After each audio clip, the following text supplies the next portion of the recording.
Part है जो centre line से 140 मिलीमीटर नीचे तक हो सकता है। लेकिन अगर हम वुडन स्टॉक राइफल यूज करें, जैसे पुरानी राइफलें आती थी, तो उसमें ये रूल अप्लाई नहीं होता। जो आजकल हम एल्यूमिनियम स्टॉक राइफल यूज करते हैं, तो उसमें ये रूल अप्लाई है। जो आपका बट से आगे का पार्ट है, जिसमें हम बट लगाते हैं एंड चिक लगाते हैं, उस पार्ट की बात कर रहे हैं, but stock. I hope thank you clear. Sir. Thank you sir. Hello sir, एक बार फिर से बोलिए यू वाला एक बार। सर, जैसे हमारा बट स्ट्रोक, इसने पूछा बट स्ट्रोक की जो कितनी विड्थ हो सकती है सेंटर लाइन से। जैसे हमारा ये बैरल है, बैरल की सेंटर लाइन से कितना नीचे तक बट स्ट्रोक हो सकता है। बट स्ट्रोक हम उस पार्ट को बोलते हैं जहां पे हम चिक फिक्स करते हैं एंड बट प्लेट फिक्स करते हैं। जैसे बट प्लेट लगाते हैं जिस पार्ट में एंड चिक लगाते हैं जिस पार्ट में, उस पार्ट की जो सबसे कितना नीचे तक हो सकता है, कितना चौड़ा हो सकता है, उसके बारे में बताया गया है। That is 140 millimetre maximum, barrel की सेंटर लाइन से। Okay okay okay. Hello sir. Yes please. Sir, इसमें जो बट प्लेट को आपने मूव करने के लिए बताया लेफ्ट राइट 30 मिलीमीटर, उसमें सर आपने एक एडजस्टमेंट और बताया था जिसको हम थोड़ा सा मूव कर सकते थे, थोड़ा सा लेफ्ट राइट करके। यस यस कर सकते तो हैं। अगर इन दोनों को एक साथ करें तो मतलब फिर मैं वो ज्यादा नहीं बढ़े। एक बार फिर समझाना चाहूंगा। और जो मैक्सिमम पार्ट है, जो भी आउट वाला पार्ट है, सपोज हमारे पास ये दो पार्ट है बट प्लेट के। जी जी। ठीक है, हम इसको ऐसे ही मूव कर सकते हैं, हाँ जी। ऐसे ही मूव कर सकते हैं, हम इसको जी ऐसे भी मूव कर सकते हैं, ऐसे ही मूव कर सकते हैं, जी। एंड हम इसको रोटेट भी कर सकते हैं। हाँ, यही पूछ रहा था मैं, अगर इन दोनों का कॉम्बिनेशन हो तो कितना बाहर नहीं जाना चाहिए वो। और मैक्सिमम 30 मिलीमीटर जो उसका आउटर पार्ट रहेगा बट का। सपोज अभी ये मैंने बट ऐसे कर दिया, तो ये कॉर्नर सबसे जी बाहर का हो गया। तो ये जो कॉर्नर है ये विद इन जी। 30 मिलीमीटर होना चाहिए सेंटर, बैरल की सेंटर लाइन से। और अगर यस हम सर। इसको पैरेलली ऐसे मूव करते हैं, तो जो आउटर वाला पार्ट है, जैसे अब ये पार्ट बाहर हो गया, तो हम इसको ऐसे मूव करेंगे, तो ये विद इन 30 मिलीमीटर होना चाहिए। सर, मैं ये कह रहा था कॉम्बिनेशन इनका, जैसे आपने ये लेफ्ट राइट जो आपने कॉम्बिनेशन भी कर सकते हैं, विद इन कॉम्बिनेशन भी कर सकते हैं। सपोज आपको तो ऐसे उसको मूव मेजर करना कैसे है, की। रोटेट करना है, हाँ, तो वही लिमिट अप्लाई होगी। अगर कॉम्बिनेशन में कौन सा अप्लाई होगा सर। सेम रूल अप्लाई होगा, 30 मिलीमीटर के अंदर होना चाहिए। ये second shot 18 shot. Okay sir, thank you. First second third. हाँ सर। ओके। सो हमारा राइफल ऐसे क्यों आया है ये इस तरीके से? ये बीच में Means कुछ short पूछना fire चाह रहा करने था, में? प्लीज आप अपना माइक बंद कर लें, जिसके डाउट्स हो थोड़ा पूछ सकते हैं फिर। हेलो नेक्स्ट किसी का? यस दिवांशु। सर, इसमें एक लाइन लिखी हुई थी कि अब a blinder must not be used on the side of the aiming eye. इसका क्या Yes. मतलब है? भैया, जैसे ये हमारी एमिंग आई है, राइट आई, सपोज मैं राइट हैंड शूटर हूँ, तो हम्म। यहाँ पे हम ब्लाइंडर यूज नहीं कर सकते ना, ना तो साइड के लिए ना यहाँ के लिए। ब्लाइंडर है जो नॉन एमिंग आई पे यूज होगा, जो आपकी तो नॉन अगर एमिंग आई एक है। साइड, एक बैक साइड पे भी लगा हुआ है, एक नॉन एमिंग आई पे भी है, दोनों पे है तो चलेगा? दोनों पर एक अगर बैक साइड पे ब्लाइंडर, भी लगा हुआ है, एक नॉन एमिंग आई पे भी लगा हुआ है, नहीं नहीं चलेगा। एक ब्लाइंडर यूज कर सकता है? हाँ जी, हाँ जी। Okay. Next please. Good evening. Hello sir, sir, आप पिस्टल ग्रिप के बारे में बताने वाले थे, कहाँ से टच होनी चाहिए कहाँ से नहीं, वो सर एक बार एक्सप्लेन करेंगे प्लीज? नहीं मिस्टर अंकुर, शायद मैंने राइफल रूल लिए हैं, पिस्टल रूल नहीं लिए हैं। जी सर, आप बोल रहे थे ना कि वो मैं आपको इवनिंग में बताएंगे, तो नहीं, मैंने इवनिंग के लिए रखा हुआ है, जो हमारा फाइनल होगा 3 पोजीशन का, न कि पिस्टल जी। ग्रिप। राइफल का अगर ग्रिप पे कुछ डाउट है तो मैं बता सकता हूँ आपको, पिस्टल के नो ग्रिप नो पे नहीं। जी जी, okay sir, thank you. Sir rifle, excuse sir. हाँ प्लीज। सर जब मैं सीलिंग लगाता हूँ तो कुछ पार्ट सीलिंग का पोजीशन से पहले वो टच होता है राइफल में, बट जब मैं फुल्ली पोजीशन लेता हूँ तो वो एक कार्ड या दो कार्ड इतना गैप रहता है पोजीशन में। क्या पूरा गैप रखना है या एक दो कार्ड गैप? नहीं, एक्सेप्टेबल? एक सिंगल हर एक शॉट में टच नहीं होना चाहिए, किसी भी शॉट में टच नहीं होना चाहिए। स्टार्टिंग से लेके लास्ट तक आपकी सीलिंग टच नहीं हो सकती। Touch shot during shot touch नहीं होती है, बट जब पोजीशन ले रहा होता है उस समय टच होती है। तो क्या जब शॉट जिस समय ले रहा होता हूँ मैं ध्यान रखता हूँ कि वो टच ना हो, वो डिस्टेंस होता है 1 कार्ड या 2 कार्ड के। नहीं, ये काफी कम डिस्टेंस है, इसमें आपको फिर बार बार रेंज ऑफिसर डिस्टर्ब करता रहेगा, इससे अच्छा आप जी जी सर, बड़ा हो। Okay sir, thank you sir. Hello sir. Yes please. हाँ सर, मुझे ये पूछना था कि वो शूटिंग का जो कैप यूज करते हैं तो वो मतलब कैसे तरीका होना चाहिए उसको रखने का? कैप आप यूज कर सकते हैं, जो आपकी पीक है वो बहुत लंबी नहीं होनी चाहिए। पीक जो पीक होती है वो 80 सेंटीमीटर हो सकती है, फोरहेड से 80 सेंटीमीटर लंबी हो सकती है। उसको आप ऐसे यूज नहीं कर सकते कि वो आपके साइड ब्लाइंडर का काम करे। अच्छा, ब्लाइंडर का ओनली स्ट्रेट। और सर साइड ब्लाइंडर की तरह यूज नहीं कर सकते। Yes okay sir. सर पर वो ऊपर से टच हो सकती है ना उस पे? नहीं, टच नहीं हो सकती, आपके बैक साइड के साथ टच नहीं हो सकती है। टच नहीं हो सकती। Okay sir, okay, thank you sir. जो इसमें ना, good evening sir, Manoj sir, good evening sir. Sir जो बट के पीछे अपना टेल होती है ना सर,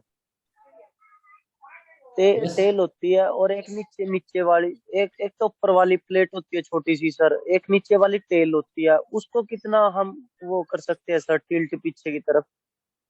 आप उसको कितना भी टिल्ट रख सकते हैं, टेल को कितना भी उठा सकते हैं। सपोज ये आपका बट प्लेट है, ये आपकी टेल है, इसको आप कितना ही उठा सकते हैं, लेकिन जो ऊपर वाला फ्लैप है, जो ऊपर वाला सपोज ये फ्लैप, ऊपर वाला फ्लैप, यहां से आपकी टेल के लिए स्ट्रेट लाइन जाएगी, वो लाइन विद इन 25 सेंटीमीटर होनी चाहिए। लाइक आपको ऐसे शायद समझ में आ जाए, लाइक ये बट का स्ट्रेट पार्ट है, ये आपका अपर पार्ट है बट का, तो हम यहाँ से एक स्ट्रेट लाइन लेंगे जो टेल के लिए जाएगी, स्ट्रेट लाइन ऐसे टेल के लिए जाएगी। तो ये जो डिस्टेंस है यहाँ से लेके जहां तक ये स्ट्रेट लाइन आ रही है, ये डिस्टेंस 25 सेंटीमीटर से ज्यादा नहीं होना चाहिए। समझ में आपको? Thank you sir, thank you sir. Good evening sir. आपसे रिक्वेस्ट है, अगर आप अपना जब क्वेश्चन करें तो अपना वीडियो ऑन कर लें, तो शायद थोड़ा सा मेरे को भी अच्छा लगेगा आप लोगों को देखने में। Good evening sir. Good evening please. Sir एक डाउट था, जो आपने साइड पिक्चर का बताया था, सपोज कोई शूटर जो है अपना चिक रखता है एंड वो अपना मास्टर आई राइट आई नहीं यूज करके लेफ्ट आई यूज कर रहा है, देन उसका जो साइड पिक्चर है सर, मतलब जो उसका साइट है वो वेपन से थोड़ा सा बाहर आएगा। बिल्कुल। तो कितने mm तक सर बाहर आ सकता है? क्योंकि मैंने भी कुछ फॉरेन के शूटर्स देखे हैं जिनकी मास्टर आई लेफ्ट है और उनका अच्छा खासा बाहर, मतलब उनके जो माउंट्स उनने बनाए हुए कुछ इस तरह से बनाए हैं कि वो अच्छा खासा बाहर होता है। तो उसमें आपकी लेफ्ट राइट की कोई लिमिट नहीं है। आपकी नॉन एमिंग आई फिर राइट आई बन जाएगी, तो आप ब्लाइंडर राइट आई यूज करेंगे और लेफ्ट आई से आप एमिंग करेंगे। उसको लेफ्ट राइट की कोई लिमिट नहीं है, लेकिन अगर आप उसको बहुत ज्यादा करेंगे तो आपको ही नुकसान होगा, आपकी आंख की लाइन से बाहर चला जाएगा। हाँ। और एक और पॉइंट है सर कर सकते हैं उसको, जो आपका जो बट का जो एडजस्टमेंट अप एंड डाउन रहता है, एयर में बात कर रहा हूँ मैं, तो एयर वो पूरा अभी तो फ्री हो गया लगभग, उसको हम कितना भी नीचे कर सकते हैं, करेक्ट है क्या सर? बिल्कुल कर सकते हैं। ठीक है sir, that's it, thank you sir. Sir yes please. Sir जैसे सिटिंग पोजीशन में होता है सर, हम रोल यूज करते हैं। Yes please continue. तो सर वो रोल कंपलसरी है क्या सर? कोई ऐसा रूल है कि हम 3 टच ही कर सकते हैं बॉडी का सर? अगर हम रोल हटा दें, विदाउट रोल अगर हम शूटिंग करें? आप कर सकते हो, आप शूज के ऊपर बैठ सकते हो अपने, लेकिन जब आप शूज के ऊपर बैठेंगे तो आपके बटक्स और जो अपर लेग है, अपर लेग थाई, यस सर, वो ग्राउंड के साथ टच नहीं होना चाहिए। सर वो तो टच नहीं होती है, लेकिन नीचे की जो शिन बोन है सर वो टच हो जाती है, तो कोई उससे कोई वो नहीं है ना सर, रूल नहीं है ना कि 3 टच होना चाहिए बॉडी? क्योंकि सर जैसे मैं सिटिंग, शिन बोन का कोई इशू नहीं है, अपर लेग और बटक्स टच नहीं होने चाहिए, आप बिना नीलिंग रोल के बैठ सकते हो। Okay sir, thank you sir. Hello sir. Yes hello sir. Sir मैं ये कह रहा था कि जैसे हमारी ये ग्रिप होती है एयर राइफल की, यस, तो ये सर टच नहीं होनी चाहिए क्या यहाँ पे? ये आपके यहाँ पे टच नहीं होनी चाहिए, यहाँ पे गैप रहना चाहिए बीच में, जो आपका उस लेफ्ट पार्ट है चेस्ट का, वहां पे टच नहीं होनी चाहिए। तो सर जैसे मोस्टली शूटर की टच होती है, तो उससे बचने के लिए क्या किया जा सकता है? पोजीशन में एडजस्टमेंट करना पड़ेगा भैया आपको, शूटर की पोजीशन इस हिसाब से कंस्ट्रक्ट करनी है। कुछ शूटर्स को आप लेंथ भी ज्यादा दे सकते हो, लाइक आप लेंथ भी ज्यादा, कुछ शूटर ना बहुत छोटी लेंथ लगते हैं जैसे राइफल की, तो यहाँ पे टच होगा वो, तो आप लेंथ भी ज्यादा दे सकते हैं, उसकी हाइट भी ज्यादा दे सकते हैं। एंड आप ग्रिप को भी बाहर मूव कर सकते हैं, राइफल्स में ग्रिप भी बाहर की तरफ मूव हो सकता है। ठीक है, उसके अलावा अगर कोई पार्ट जो आपके यूज में नहीं है ग्रिप पे, उसको आप काट सकते हैं। ठीक है, मतलब उसको थोड़ा बहुत ये तो मुर्गे कैसे भी करके यहाँ पे टच होने से बचाए। बिल्कुल बचाना है, यस। ठीक है, थैंक यू सर। सर एक आप रूल बता रहे थे सुबह, जो 5 सीरीज होती हैं उसके बाद में कुछ 16 शॉट्स का बता रहे थे टोटल, तो सर वो एक्चुअली समझ में नहीं आया था मॉर्निंग सेशन में। ओके, एक्चुअली ये बहुत इजी है मिस्टर, आप एक बार ऑनलाइन आएंगे, मैं देखना चाहूंगा आपको। हाँ जी हाँ, मिस्टर विजय, विजय क्या नाम है आपका? नहीं सर, मिस्टर शगुन भारद्वाज। हाँ हाँ, सगुन भारद्वाज मिस्टर, वो बिल्कुल इजी है। जब हम फाइनल कंडक्ट कराते हैं, जैसे हमारी 5 सीरीज कंप्लीट हो जाती हैं, उसके बाद 6 शूटर बाहर चले जाते हैं 5 सीरीज के बाद। यहाँ तक समझ में आया था आपको? जी जी उसके बाद सिर्फ 2 शूटर हमारे पास बचते हैं जी जी जो गोल्ड एंड सिल्वर के लिए खेलेंगे। तो जी हर जी एक शूटर को सिंगल शॉट कमांड मिलती है, वहां पे सिंगल शॉट के लिए कमांड मिलेगी, जी जी हर ठीक बार है कमांड मिलेगी आपको। तो आपको single shot command with in 50 second आप दोनों शूटरों को शॉट चलाना है। जिस भी शूटर का शॉट हाईएस्ट रहेगा उसको 2 पॉइंट्स मिलेंगे, जिसका लोवेस्ट रहेगा उसको कोई पॉइंट नहीं मिलेगा। तो जो भी शूटर पहले 16 पॉइंट ले लेगा उसको ओके गोल्ड ओके मेडल मिल ओके, जाएगा। Clear sir clear. मतलब जिसके पहले अगर हाईएस्ट 16 हो जाएंगे। हाँ बिल्कुल बिल्कुल, अगर बाई चांस कई बार ऐसा भी होता है कि दोनों शूटर एक साथ 16 पॉइंट पे पहुंच जाए। अब की बार हुआ था हमारा जो यूथ नेशनल गेम्स हुआ था बेंगलोर में, मैं ही कंडक्ट कर रहा था उस फाइनल को। जी जी तो ये सिप्त एंड श्रीलंका, इन दोनों का 16 स्कोर बराबर हो गया था 3 पोजीशन इवेंट्स में, दोनों का स्कोर जी जी 16-16 हो गया था। तो उसके बाद हम मुझसे एक शॉट के लिए और कमांड मिलेगी, उस शॉट में जिस शूटर का शॉट हाईएस्ट रहेगा उसको 2 पॉइंट्स मिल जाएंगे, तो वो आगे निकल गया। तो 16 के बाद जिसका भी स्कोर ज्यादा आगे निकल जाएगा उसको मेडल मिल जाएगा वहीं पे। ओके लाइक 16 के बाद ये एक टाई शॉट की तरह हो जाएगा। सर एक क्वेश्चन था clear sir clear, thank you so much sir. Sir. Same इसी को थोड़ा सा कंटिन्यू कर रहा था। लाइक मैंने एक सुबह पूछा था कि वो बीच में रेस्ट ले सकता है नहीं ले सकता है, बट टेक्निकल इश्यूज कभी अगर आ जाता है ड्यूरिंग द फाइनल तो उसमें कोई एग्जम्पशन तो नहीं है शायद, मतलब वो नहीं, डाउट। अगर राइफल्स में टेक्निकल इशू है, किसी भी चीज का टेक्निकल इशू है, 1 मिनट माल फंक्शन अलाउड है, विद इन 1 मिनट आपको उसको रेक्टिफाई करना है। ये हमारे सपोज अभी हुआ था में जी जी जी त्रिवेंद्रम में फाइनल करा रहे थे हम 3 पोजीशन का, तो किसी शूटर्स की सीलिंग टूट गई थी इन बिटवीन, हमने उसको 1 मिनट का टाइम दिया, उसने within 1 minute sealing change किया and then thank you sir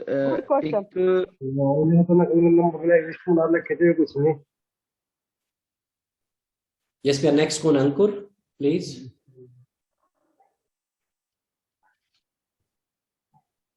good evening sir. यार मनोज की ये अच्छे क्वेश्चन पूछ रहे हैं कुछ बच्चे। गुड कोई गुड प्रॉब्लम इवनिंग है? Sir. Good evening please. Good evening sir. Sir मेरा क्वेश्चन है, आपको कौन सा कोड, 3 कोड सारे हैं। भैया ये मिस्टर अंकुर अगर आप अपना म्यूट करेंगे तो अच्छा रहेगा, आप डिस्टर्ब कर रहे हैं। आप please good evening sir. Please continue. Good evening sir, मेरा क्वेश्चन है स्टैंड के रिगार्डिंग। हम राइफल में स्टैंड यूज करते हैं, वो नॉर्मली हमारी बॉडी से टच नहीं होना चाहिए, लेकिन जो उसकी हम हाइट कर सकते हैं वो कितनी कर सकते हैं? आपके शोल्डर लेवल से ऊपर नहीं होना चाहिए स्टैंड, जब आप पोजीशन में होते हो। जैसे मैं स्टैंडिंग पोजीशन में, क्योंकि जब मैं राइफल उठाऊंगा तो मैं थोड़ा सा और सेटल डाउन होगा, तो जो मेरे हाँ जी शोल्डर की हाइट है उससे ज्यादा हाई नहीं होना चाहिए उसका कोई भी okay sir. Part. Okay sir. Sir एक क्वेश्चन और था, आपने सुबह वो इलेक्ट्रॉनिक मैचेस की बात की थी, टाइमिंग इलेक्ट्रॉनिक रेंज पे, सर वो एक बार दोबारा बता दोगे कितने टाइम का हाँ, होता है मैच? कौन से इवेंट के लिए चाहिए आपको particular? Sir rifle okay, 50 rifle metre और 10 मीटर। एयर राइफल के लिए टाइम लिमिट है 1 hour 15 minutes match time limit. लेकिन उससे पहले मैं स्टार्टिंग से बता देता हूँ, जो चीफ रेंज ऑफिसर है आपको 10 मिनट पहले एथलीट्स को इनवाइट करेगा रेंज पे। 10 मिनट्स के बाद उसको 15 मिनट्स का preparation and sighting time followed by 1 hour and 15 minutes match time मिलेगा। ये है air rifle man and women के लिए। Same pistol man and women के लिए 3 पोजीशन के लिए 1 आवर एंड 30 मिनट्स है। प्रोसीजर सेम, 10 मिनट्स पहले आपको इनवाइट करेगा रेंज ऑफिसर, उसके बाद 15 मिनट का आपको साइटिंग एंड प्रिपरेशन टाइम मिलेगा, एंड देन आपका मैच टाइम स्टार्ट होता है 1 hour and 30 minutes for 3 position. Sir Okay, एक Thank you, जो है उनका क्वेश्चन था, एक शूटर है, उन्हीं का क्वेश्चन था कि उनको, उसको दोबारा से मैं रिपीट कर रहा हूँ, वो क्वेश्चन शायद उन्होंने शेयर किया था, मैंने देख लिया था वो चैट बॉक्स में। उनका क्वेश्चन था कि difference between NR rules and ISSF rule, very shortly and 2 lines sir, please exactly sir, मेरा ये क्वेश्चन है। जी जी ओके। एक बार फिर रिपीट करेंगे, आप किसके रिगार्डिंग आप ये डिफरेंस चाह रहे हैं? सर एनआर मैचेस के अंदर और आईएसएसएफ मैचेस के अंदर जो रूल्स फॉलो करते हैं, नंबर ऑफ शॉट्स अलग होंगे, उसमें 40 होंगे, उसमें 60 होंगे, बिल्कुल बिल्कुल। टाइम का फर्क होगा, बट स्कोरिंग और अदर रूल सभी सेम आईएसएसएफ के फॉलो करना रहेंगे। अब बाकी जो हमारे टेक्निकल रूल है, जैसे पोजीशन आपको कैसे लेनी है, पोजीशन कैसे कंस्ट्रक्ट करनी है, राइफल का वेट कितना है, ये सारे सेम रहेंगे। सिर्फ एनआर रूल में मैक्सिमम चेंज जो है नंबर ऑफ शॉट्स और टाइमिंग का है। टारगेट का साइज सर वो भी सेम रहेगा, टारगेट का साइज भी सेम रहेगा। बिल्कुल सेम साइज, टारगेट की हाइट, बाकी सारे सेम रहेंगे जो हमारे जैकेट ट्राउजर में, राइफल्स में फॉलो होते हैं, सेम रहेंगे। रीजन सर ये कि उसके अंदर डेसिमल पॉइंट्स में स्कोरिंग होगा ना आईएसएसएफ में। नहीं, आईएसएसएफ में डेसिमल में होगा, एनआर में डेसिमल में भी हो सकता है अगर कहीं पे फैसिलिटी है, उसका अलग से क्वालिफिकेशन मार्क किया हुआ है। और full sir excuse me sir मेरा एक क्वेश्चन है, अगर आप अनुमति देंगे तो मैं पूछूंगा। मेरा एक क्वेश्चन है, इन दिनों जिस सवाल से मैं बहुत ज्यादा परेशान हूँ और जूझ रहा हूँ एज ए कोच, हो सकता है कि आगे भविष्य में किसी के साथ ऐसा ना हो। हुआ ऐसा कि सीबीएसई मैच के दौरान, अभी जब सीबीएसई नॉर्थ जोन हुआ था, तो सीबीएसई नॉर्थ जोन में किसी की आवाज आ रही है कचरे वाला आदमी, कचरे वाला लड़का। प्लीज म्यूट कर लीजिए, प्लीज म्यूट कर लीजिए, बहुत इंपॉर्टेंट क्वेश्चन है मेरा। हाँ बताओ भैया। सर मेरा क्वेश्चन है कि सीबीएसई नॉर्थ जोन में जब मैं अपनी टीम ले गया, तो वहां पर एक टीम का अंडर 19 एयर राइफल टीम का सिल्वर मेडल अनाउंस किया गया स्टेज पे, और फिर उसके बाद में air under 17 air pistol team का ब्रॉन्ज मेडल अनाउंस किया गया। उसके बाद ऐसा होता है कि जब हम रिजल्ट शेयर करते हैं कोचेस के साथ, तो उसको ग्रुप में कहीं ना कहीं हम सेंड कर देते हैं, यानी कि पहले शो कर देते हैं कि आपकी टीम का रिजल्ट ये है, या आपके इंडिविजुअली टॉप 5 ये हैं, या आपका इंडिविजुअली जो बच्चा सेलेक्ट हुआ है वो ये हुआ है। लेकिन बाद में क्या कहा गया कि ऑफिशियली ना करके उसको सिल्वर से ब्रॉन्ज कर दिया गया। तो सर ऐसा क्यों, मतलब ऐसा कर सकते हैं क्या? क्या रूल के अकॉर्डिंग है? रिजल्ट के रिगार्डिंग आप आरटीआई डालो, प्रोटेस्ट डालो। Okay ma'am, CBSE. और इसमें एक और भी इशू है, सीबीआई है, सीबीएसई का जो कंपटीशन है या एसजीआईएफ के कंपटीशन है, अगर उसमें एनआरआई की तरफ से ऑफिशियल रहते हैं तो I hope rule properly follow होते हैं। लेकिन अगर एनआरआई के वहाँ पे क्वालिफाइड ऑफिशियल नहीं है तो थोड़ा सा मिस्टेक होने के चांसेस रहते हैं। तो उसको एक्चुअली सिचुएशन क्या थी वहाँ पे तो हम नहीं बता पाएंगे उस बारे में अभी, लेकिन ये गलत है अगर ऐसे हुआ है तो। लेकिन अगेन एक्चुअली सिचुएशन क्या थी? मेरा क्वेश्चन है sir. Thank you sir, thank you. Good evening sir, question था आपसे। गुड इवनिंग सर, मेरा एक क्वेश्चन सर। यस प्लीज, अब कंटिन्यू। हाँ, मेरा क्वेश्चन है सर, ये हमारा जो बैक साइड है 10 मीटर एयर राइफल का, तो हमारा आई से कितना उसका डिस्टेंस कितना होना चाहिए? मैं आपको पिक दिखा रहा हूँ शूटर के साथ। ये आई बैक साइड है हमारा, वो कितना टच होना चाहिए या फिर आई से कितना दूर होना चाहिए? ये रूल के हिसाब से टच नहीं होना चाहिए बैक साइड के साथ, लेकिन आप कितना दूर रख सकते हैं ऐसा कोई रूल नहीं, लेकिन टच होना अलाउड नहीं है। टच होना अलाउड नहीं है। Excuse me sir. और एक मेरा क्वेश्चन है सर, जो शूज का आपने बताया था सुबह में थिकनेस का। हेलो। यस, हाँ बोलो बोलो। शूज का थिकनेस कितना बताया था आपने सर? 4 मिलीमीटर जो उसके साइज की थिकनेस है शूज की। और मेजरमेंट में आते नॉर्मली जो हमारे शूज हैं सब विद इन रूल फॉलो होते हैं, जो भी कंपनी के शूज बनाते हैं उनको अच्छे से पता क्या रूल है वहां पे। वो 4 मिलीमीटर होती है उसकी thickness. Excuse me sir.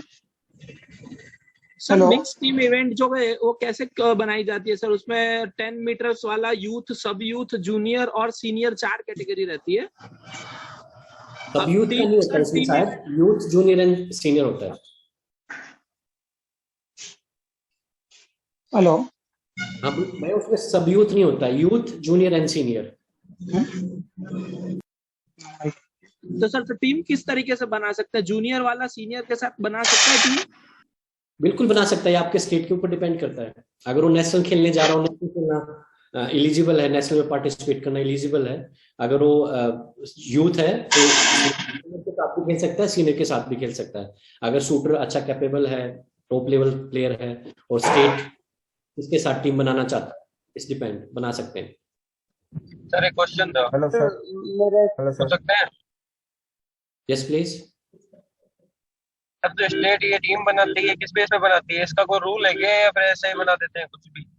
State federation है जो उनके अपने रूल हैं, वो कैसे टीम बेसिकली हर एक स्टेट का अपना अपना कोई ट्रायल कंडक्ट कराता है, कोई रैंकिंग को फॉलो करता है। एनआरआई का कोई इंटरफेयर नहीं है सर इसमें? नहीं, उसका एनआरआई से कोई इंटरफेयर नहीं है। Okay sir, thank you sir.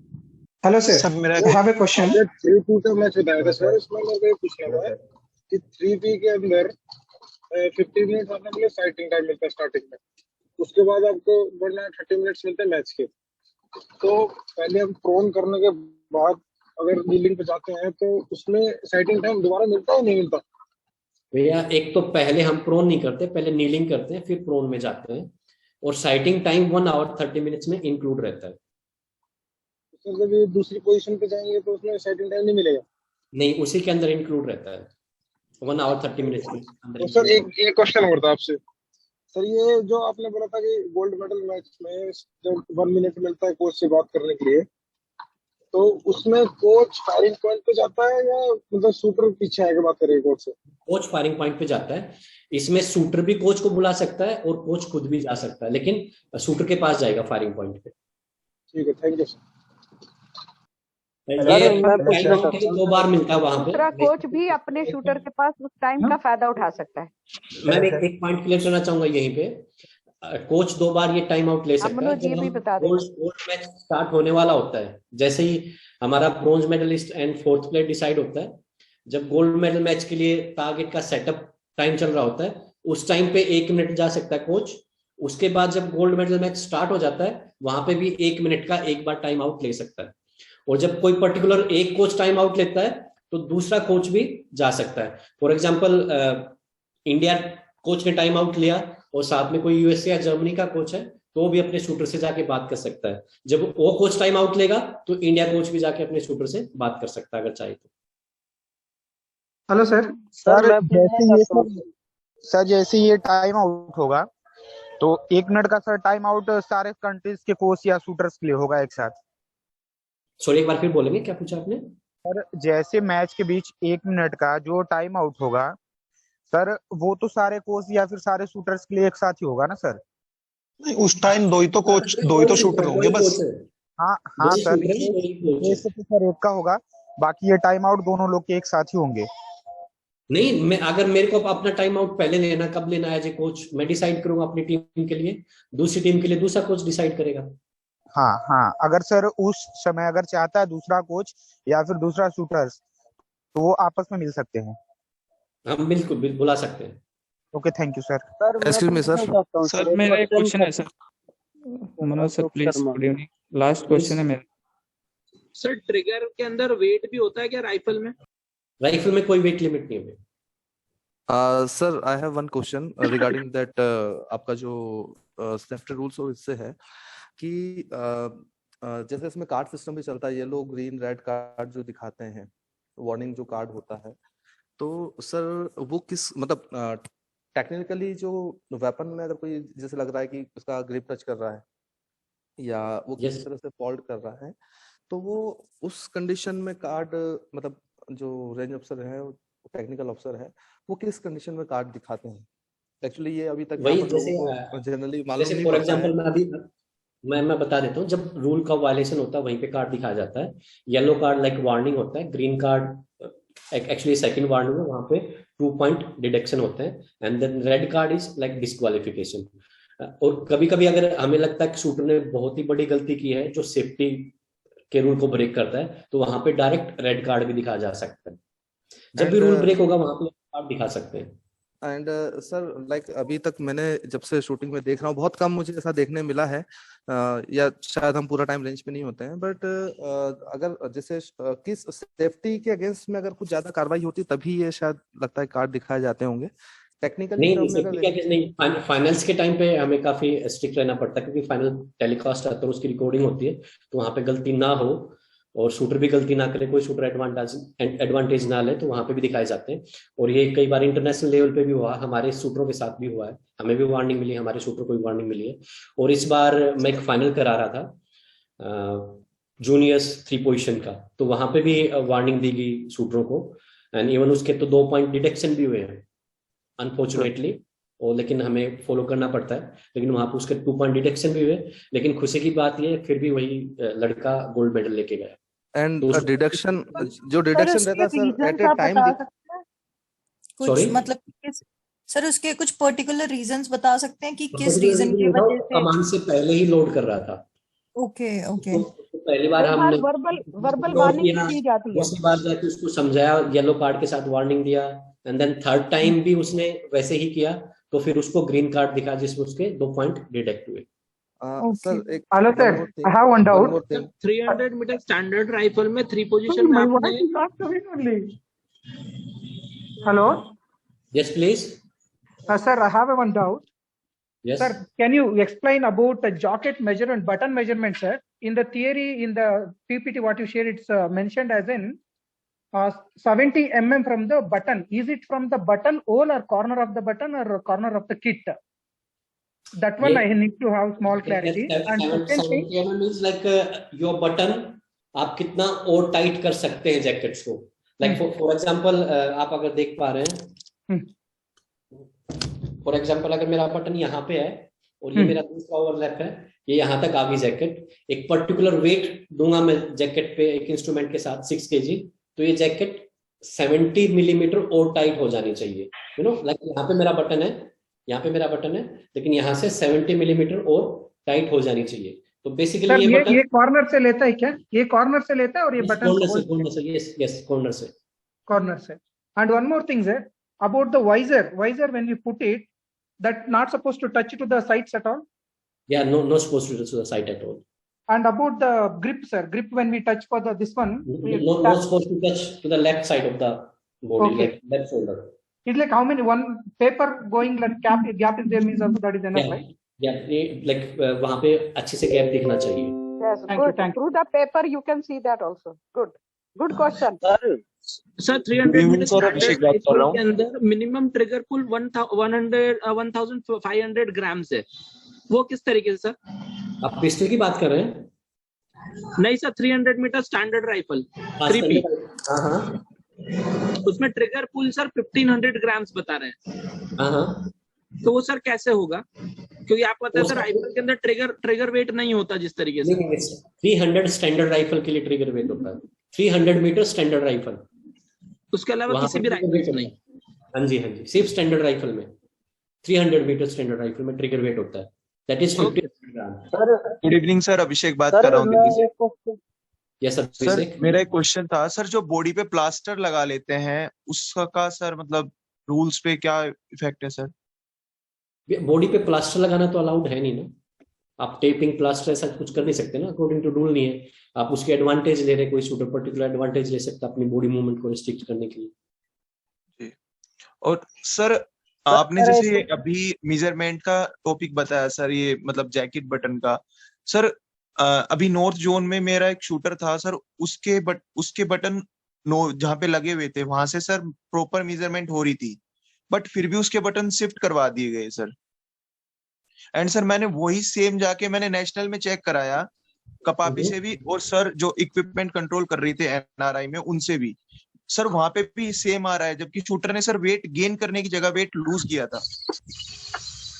Wait check करने वाले ने कैसे चेक किया है मैं नहीं बता पाऊंगा अभी से क्या गलती रही होगी, लेकिन आप दीपक सूरी सर ने चेक किया था। दीपक सूरी सर ने चेक किया था मैम। सूरी का एक्सपीरियंस है, शायद ऐसी कोई गलती नहीं होनी चाहिए। हेलो सर, हो सकता है कि मैं बताती हूँ मनोज, मैं बताती हूँ यहाँ पर, हो सकता है कि कई बार बटन होल चेक करते वक्त उसके प्रॉपर से उसने ट्राउजर और वो ट्राउजर का भी अच्छी तरह से बंद नहीं किया हुआ होगा और फीट टुगेदर नहीं किए होंगे, ओपन करके खड़ा होगा तभी उसमें आ रहा होगा। नहीं मैम, उन्होंने वो चीज पहले करवा ली थी, मतलब उन्होंने उसने फीट टुगेदर भी कर लिए थे और प्रॉपर ट्राउजर मैंने बंद कराया था।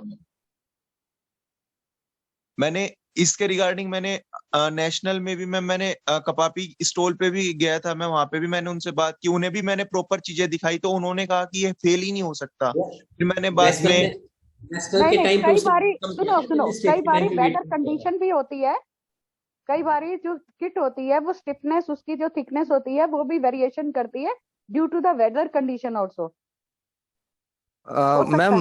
मैम मुझे जो लगता है एक बार ऐसा हुआ है हम लोगों के साथ भी, इसमें जो शूटर जब उसको किट को पहनता है और जैसे उसने फर्स्ट टाइम में जब उसको सिलेक्ट करवाया था या उसने किट को वो किया था तो उस समय पास हो गया, बट नेक्स्ट टाइम में इसलिए नहीं होता ना कि शूटर अपने शोल्डर टाइट कर देता पीछे की तरफ, तब वो बटन जो है उस तरफ पहुंच नहीं पाते, इसलिए भी वो कई बार ये कंफ्यूजन हो जाता है। यस, कई बार होता है बच्चे का शूटर के खड़े होने का, अब किट को हो सकता है, ऐसे होता है। सर मेरा एक क्वेश्चन, हेलो एक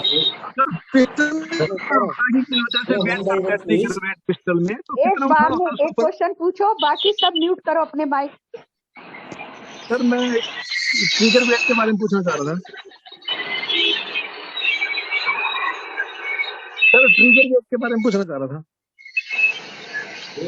मैनेजर आपको बंद करो, आपका बहुत डिस्टर्बेंस आ रहा है, आप बंद करो अपना, म्यूट करो अपने आप को, आपका बहुत डिस्टर्बेंस आ रहा है।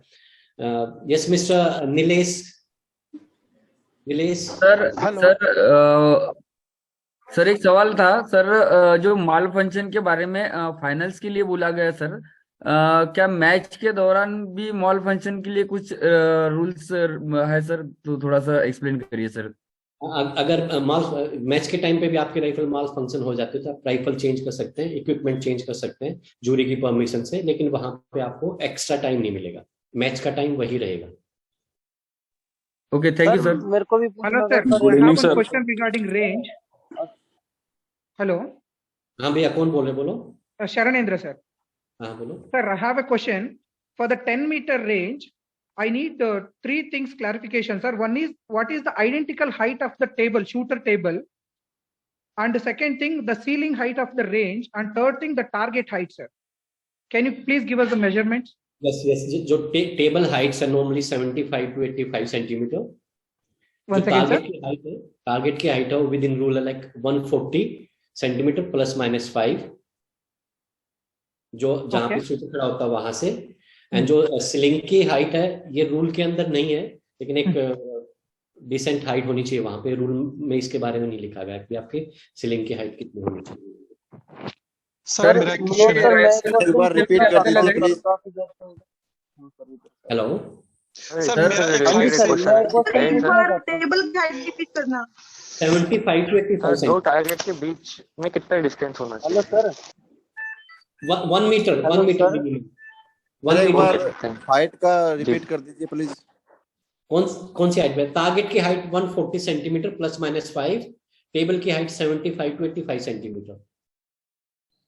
सर मेरा एक क्वेश्चन है, सर मैंने एक रेंज पे मुंबई में जो रेंज है उसमें देखा था कि एक टारगेट के शूटर के ऊपर एक ऐसे डैश लगा हुआ था, तो जैसे ही शूटर उसको पिस्टल को उठाता था या राइफल को उसमें टच होती थी तो येलो या ग्रीन कार्ड बोर्ड दिखा रहे थे, लेकिन मैंने वो चीज कभी और किसी रेंज में नहीं देखी सर। मुंबई के अंदर एक टेबल के ऊपर ही लगा हुआ था। नहीं, अगर बहुत वो सर क्या चीज, और थोड़ा सा ध्यान रखना चाहिए हमें, सीलिंग की हाइट भी थोड़ी सी सेफ साइड में रहे तो अच्छा है, लेकिन रूल में यहाँ पे कुछ लिखा हुआ नहीं कि हमारी सीलिंग की हाइट कितनी होनी चाहिए। सर सीलिंग नहीं, जैसे शूटर खड़ा था हाथ उठाता तो पिस्टल ऊपर उठाता तो वहीं पे एक लगा हुआ था शूटर के थोड़ा सा 1 फीट ऊपर ही, जहां शूटर पिस्टल जैसे ऐसे ऊपर उठाते थे तो उसमें टच हो रही थी, तो जिसकी भी पिस्टल या राइफल उसमें टच होती थी उसको ग्रीन या येलो कार्ड दिखा रहे थे। वो आगे से दिखा सकते हैं, ऐसा कई रेंज पे भी होता है, लेकिन मुंबई से लग मैंने किसी और रेंज पे नहीं देखा सर। दिखा सकते हैं। मनोज मैं बताती हूँ उनको, कई बार शूटर की टेंडेंसी होती है, पिस्टल शूटर की, जो कि अभी नेशनल में भी किया था, उन्होंने पिस्टल को बिल्कुल सीलिंग के लेवल पे ऊपर उठाया था, उसे वार्निंग मिली थी, तो उसके लिए हो सकता है महाराष्ट्र में, बॉम्बे में उन्होंने एक पैरामीटर दिया होगा, if you touch it you will be penalised to control. Shagun ma'am एक बोर्ड लगा दिया था ऊपर पूरी सारे, उसमें महाराष्ट्र में लगा हुआ था। नहीं ये लास्ट टाइम था शगुन मैम, ये लास्ट टाइम था, और यही सेम जो कंडीशन थी पहले गुवाहाटी की रेंज में, जब पहले मौलंकर हुआ था वहां पर, तो सेम कंडीशन वहां पर थी, क्योंकि मैं वहां पर जब खुद खेला था तो मैं 6 फीट 3 इंच हूँ। तो जब मैंने राइफल लिफ्ट किया तो मेरे राइफल का बैरल जाके ऊपर लग रहा था उसमें, तो जो लोगों ने आगे से आने वाली लाइट जो है उसको कवर करने के लिए बनाया था। और बॉम्बे की रेंज भी अभी रिनोवेट हुई है, पहले तो उसकी बहुत बुरी हालत थी ना, that's why. Okay okay.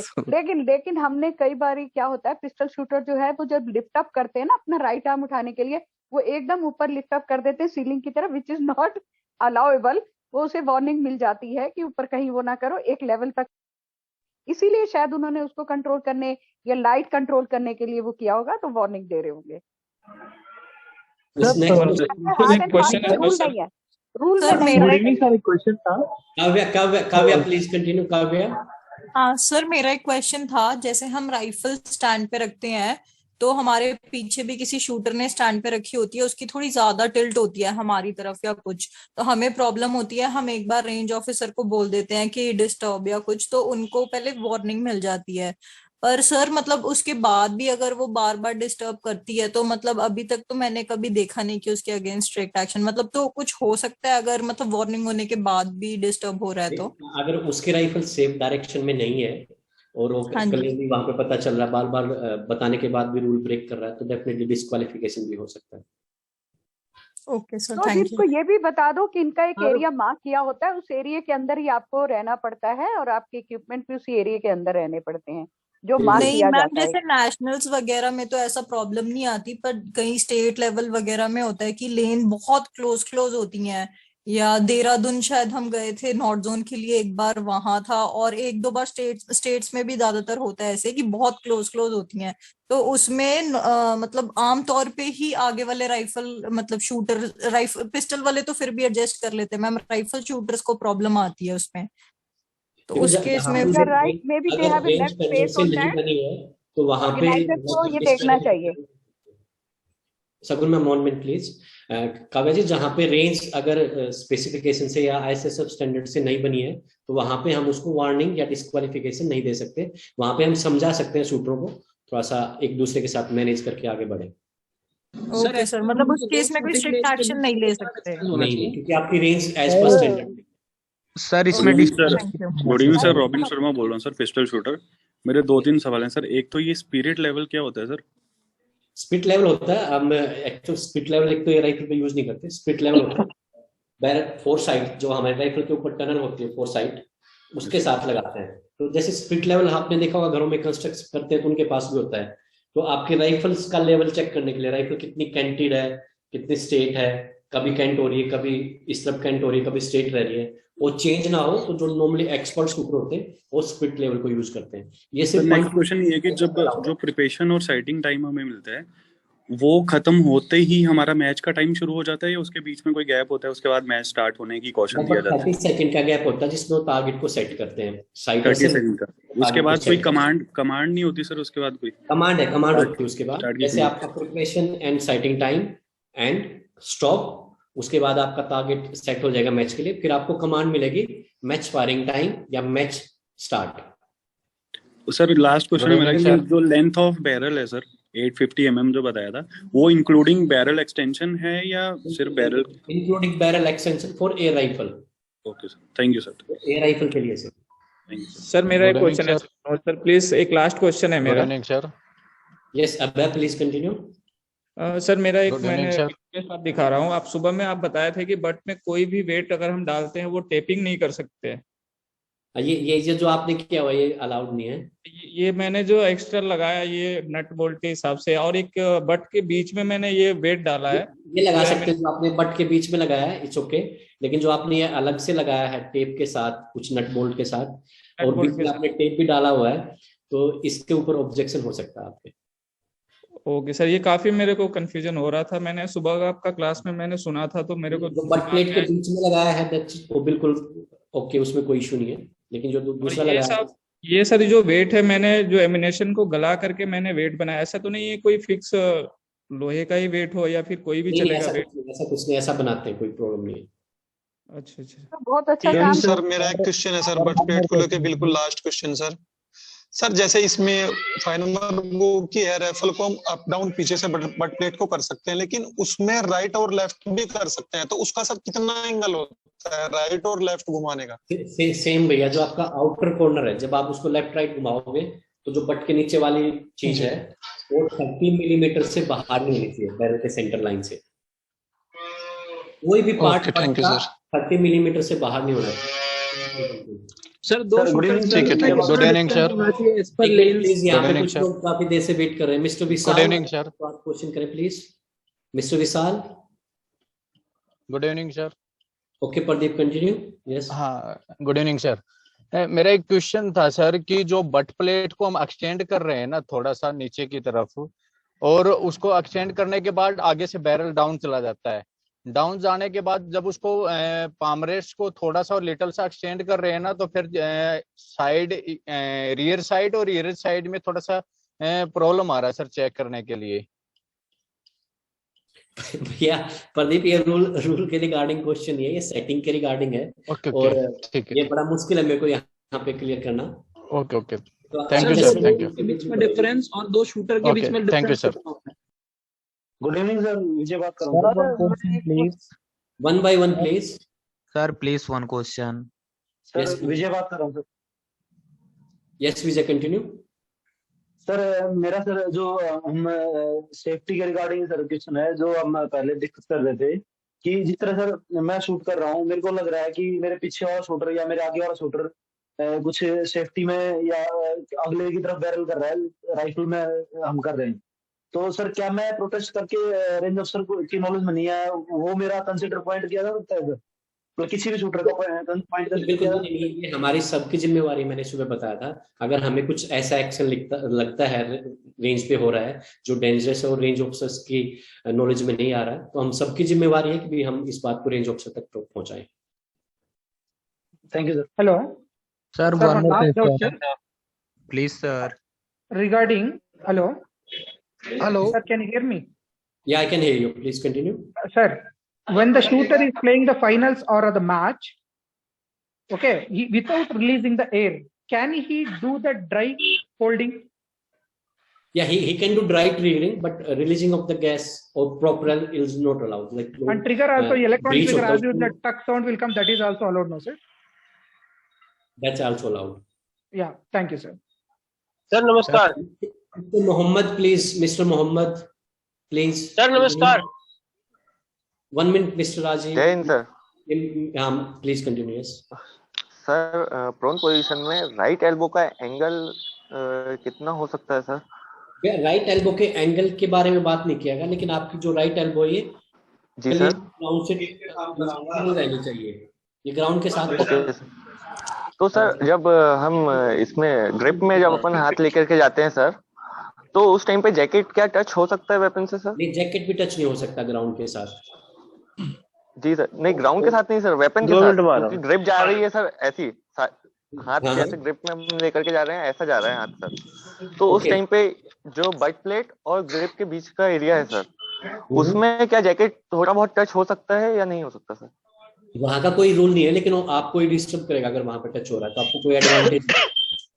Ji sir, जी सर, थैंक यू सर। नमस्कार मिस्टर राव सर, राजीव कुमार बोल रहा था sir. Dinesh Rao, please continue. Sir जैसे 50 मीटर में या 10 मीटर में क्रॉस फायर हो जाता है सर। हेलो, हाँ बोलो, कंटिन्यू प्लीज। क्रॉस फायर हो जाता है, हम ऑब्जेक्शन करते हैं तो मैच रेफरी होता है, तो उसमें जब तक कंफर्म करेगा तो जो टाइम होता है हमें टाइम एक्स्ट्रा मिलेगा या नहीं मिलेगा सर? नहीं, क्रॉस फायर का आपको सेम टाइम बता दिया जाता है। अगर आपको अलाउड है तो आपसे शॉट एक्स्ट्रा फायर किया जाता है, आपको टाइम एक्स्ट्रा नहीं है और वो बड़ी जल्दी पता चल जाता है वहां पर। अगर सर कई बार क्या होता है, कई तो आप मांग सकते हैं एक्स्ट्रा टाइम। लेकिन एक मेरे शूटर के साथ ऐसे ही हुआ था, उन्होंने एक्स्ट्रा टाइम भी नहीं दिया और फिर वो शॉट फायर हुए, 5 शॉट बाकी रह गए उनकी वजह से।